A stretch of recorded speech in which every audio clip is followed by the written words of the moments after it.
فتح مکہ کا قصہ ہے۔ حضرت ابن عباس رضی اللہ عنہ فرماتے ہیں کہ حضور صلی اللہ علیہ وسلم مدینہ سے روانہ ہوئے اور اپنے پیچھے حضرت عبدالرحم کلثوم بن حسین غفاری رضی اللہ عنہ کو مدینہ کا امیر بنایا۔ آپ 10 رمضان کو روانہ ہوئے۔ آپ نے بھی روزہ رکھا اور لوگوں نے بھی آپ کے ساتھ روزہ رکھا۔ اسفان اور امچ کے درمیان قدید نامی چشمے پر پہنچ کر روزے رکھنے چھوڑ دیے۔ پھر وہاں سے چل کر 10,000 مسلمانوں کی ہمراہی میں مرعاء الزہران مقام پر پڑاؤ ڈالا۔ مزینہ اور سلیم کے 1,000 آدمی بھی تھے۔ ہر قبیلہ سامان اور ہتھیار سے لیس تھا۔ اس سفر میں تمام مہاجرین اور انصار حضور صلی اللہ علیہ وسلم کے ساتھ تھے۔ ان میں سے کوئی بھی پیچھے نہ رہا۔ قریش کو پتہ بھی نہ چلا اور آپ مرعاء الزہرین پہنچ گئے۔ حضور صلی اللہ علیہ وسلم کی کوئی خبر ان تک نہ پہنچ سکی اور وہ یہ جان نہ سکے کہ حضور صلی اللہ علیہ وسلم کیا کرنے والے ہیں۔ ابو سفیان بن حرب اور حکیم بن حزام اور بدیل بن ورقہ اس رات معلومات حاصل کرنے اور دیکھ بھال کرنے کی غرض سے نکلے کہ کہیں سے کچھ پتہ چلے یا کسی سے کوئی خبر سنے۔ حضرت عباس بن عبد المطلب رضی اللہ عنہم راستہ میں حضور صلی اللہ علیہ وسلم کے ساتھ مل گئے تھے۔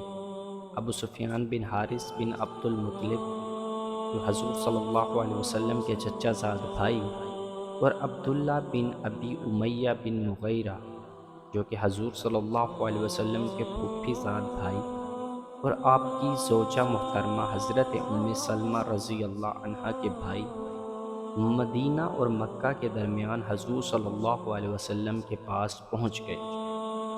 ان دونوں نے آپ کی خدمت میں حاضری کی درخواست کی۔ حضرت ام سلمہ نے حضور صلی اللہ علیہ وسلم سے ان دونوں کی سفارش کی اور عرض کیا، یا رسول اللہ صلی اللہ علیہ وسلم، ان میں سے ایک تو آپ کا چچا زاد بھائی ہے اور دوسرا آپ کا پھوپھی زاد بھائی سسرالی رشتہ دار سالہ ہے۔ آپ نے فرمایا، مجھے ان دونوں کی ضرورت نہیں۔ اس چچا زاد بھائی نے تو مجھے مکہ میں بہت ہی بے عزت کیا تھا، اور اس پھوپھی زاد بھائی اور سالے نے مکہ میں بہت سخت باتیں کہی تھیں۔ جب ان دونوں کو حضور صلی اللہ علیہ وسلم کے اس جواب کا پتہ چلا تو ابو سفیان کی گود میں اس کا ایک چھوٹا بیٹا تھا، تو اس نے کہا، یا تو حضور صلی اللہ علیہ وسلم مجھے اپنی خدمت میں حاضری کی اجازت دے دیں، نہیں تو میں اپنے اس بیٹے کی انگلی پکڑ کر جنگل کو نکل جاؤں گا اور وہیں کہیں بھوکے پیاسے ہم دونوں مر جائیں گے۔ جب یہ بات حضور صلی اللہ علیہ وسلم تک پہنچی تو آپ کو ان دونوں پر ترس آ گئی۔ آپ نے ان دونوں کو آنے کی اجازت دے دی۔ وہ دونوں حاضر خدمت ہو کر مسلمان ہو گئے۔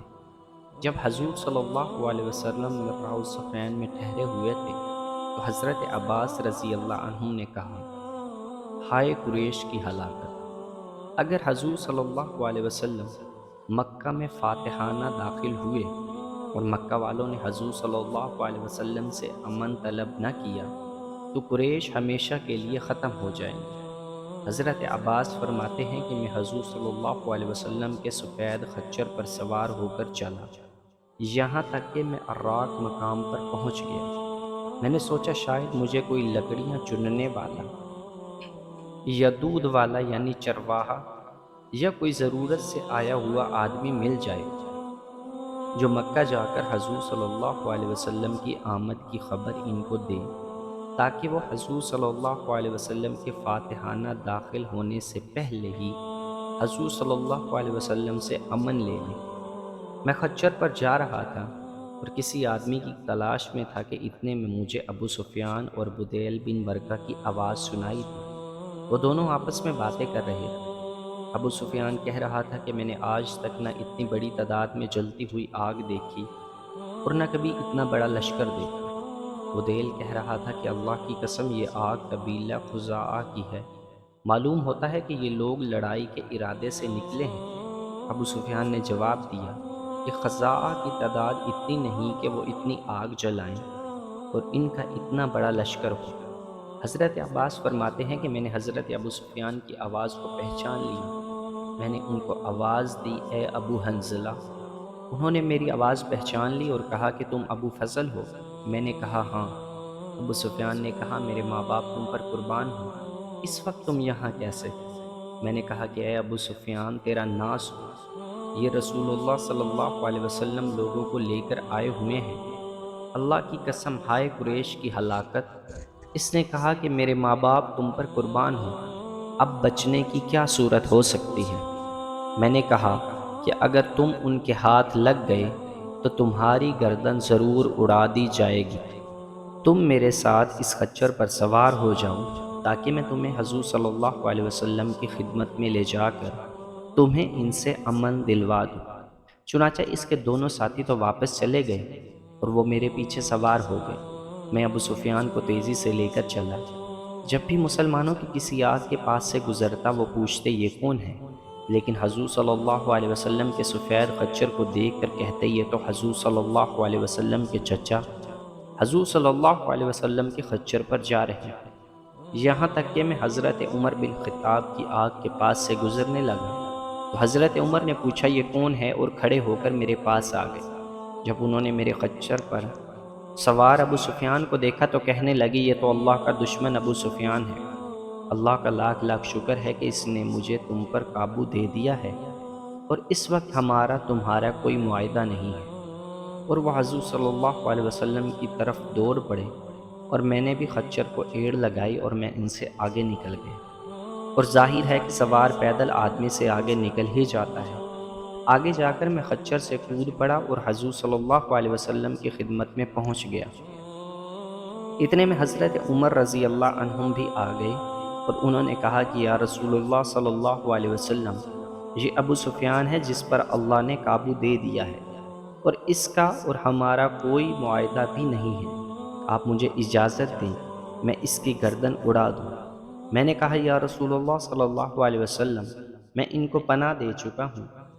پھر میں نے حضور صلی اللہ علیہ وسلم کے پاس بیٹھ کر عرض کیا اللہ کی قسم آج رات تو بس میں اکیلے ہی ان سے بات چیت کروں گا۔ جب حضرت عمر رضی اللہ عنہم نے ان کے بارے میں زیادہ زور لگایا تو میں نے کہا کہ اے عمر بس کرو، اگر یہ بنو عدی بن قعب خاندان میں سے ہوتے تو تم اتنی باتیں نہ کرتے، لیکن تمہیں پتہ ہے یہ بنو عبد مناف میں سے ہیں، اس لیے اتنا زور لگا رہے ہو۔ انہوں نے کہا کہ اے عباس ٹھہرو، تمہارے اسلام لانے سے مجھے جتنی خوشی ہوئی، اگر میرا باپ اسلام لاتا تو اتنی خوشی نہ ہوتی، اور اس کی وجہ صرف یہ ہے کہ تمہارا اسلام لانا حضور صلی اللہ علیہ وسلم کے لیے میرے باپ خطاب کے اسلام لانے سے زیادہ باعث خوشی تھا۔ حضور صلی اللہ علیہ وسلم نے فرمایا اے عباس، اس وقت تو تم ان کو اپنی قیام گاہ میں لے جاؤ، صبح میرے پاس لے آنا۔ چنانچہ ان کو اپنی قیام گاہ میں لے آیا۔ انہوں نے میرے پاس رات گزاری۔ صبح میں ان کو حضور صلی اللہ علیہ وسلم کی خدمت میں لے گیا۔ ان کو دیکھ کر حضور صلی اللہ علیہ وسلم نے فرمایا اے ابو سفیان تیرا بھلا ہو، کیا تمہارے لیے ابھی یہ وقت نہیں آیا کہ تم اس بات کی گواہی دو کہ اللہ کے سوا کوئی معبود نہیں؟ انہوں نے کہا کہ میرے ماں باپ آپ پر قربان ہوں، آپ تو بہت بزرگ اور بہت حلم والے ہیں اور بہت زیادہ جوڑ لینے والے ہیں۔ اب تو مجھے یقین ہو گیا ہے کہ اگر اللہ کے ساتھ کوئی اور معبود ہوتا تو میرے کسی کام تو آتا۔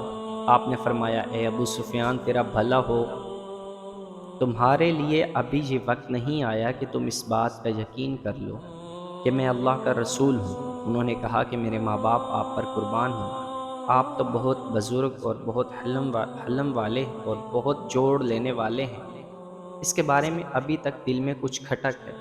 حضرت عباس رضی اللہ عنہ نے کہا کہ اے ابو سفیان تیرا ناس ہو، مسلمان ہو جاؤ، قبل اس کے کہ تمہاری گردن اڑا دی جائے تم کلمہ شہادت پڑھ لو۔ چنانچہ ابو سفیان نے کلمہ شہادت پڑھ لیا اور مسلمان ہو گئے۔ میں نے کہا کہ یا رسول اللہ صلی اللہ علیہ وسلم، یہ ابو سفیان اپنے لیے اعزاز و افتخار پسند کرتے ہیں اور ان کو آپ کوئی خاص رعایت دے دیں۔ آپ نے فرمایا جو ابو سفیان کے گھر میں داخل ہو جائے گا اسے امن ہے، جو اپنے دروازے کو بند کر لے گا اسے امن ہے، اور جو مسجد حرام میں داخل ہو جائے گا اسے امن ہے۔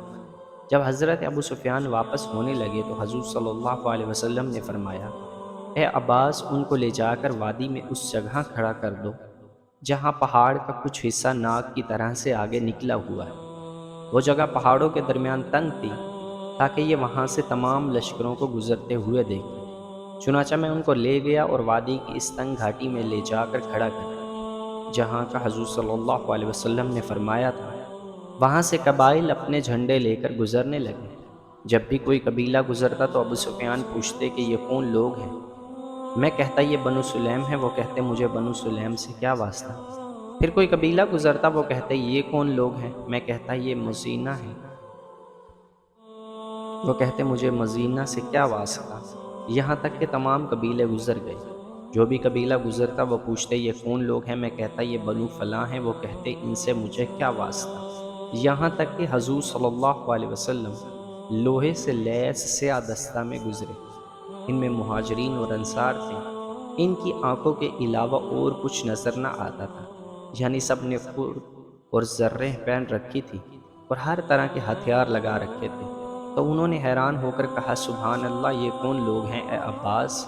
میں نے کہا کہ یہ رسول اللہ صلی اللہ علیہ وسلم مہاجرین اور انصار میں تشریف لے جا رہے ہیں۔ انہوں نے کہا کہ اے ابو فضل، اللہ کی قسم ان سے مقابلہ کی تو کسی میں ہمت اور طاقت نہیں ہے۔ آج تو تمہارے بھتیجے کی بادشاہت بہت بڑی ہو گئی۔ میں نے کہا کہ یہ بادشاہت نہیں، یہ نبوت ہے۔ انہوں نے کہا کہ ہاں یہی نبوت ہی صحیح۔ میں نے کہا کہ اب تم اپنی قوم کی جا کر فکر کرو۔ چنانچہ وہ گئے اور مکہ پہنچ کر اونچی آواز سے یہ اعلان کیا، اے قریش، یہ محمد تمہارے ہاں اتنا بڑا لشکر لے کر آ رہے ہیں جس کا تم مقابلہ نہیں کر سکتے۔ لہٰذا جو ابو سفیان کے گھر داخل ہو جائے گا اسے امن مل جائے گا۔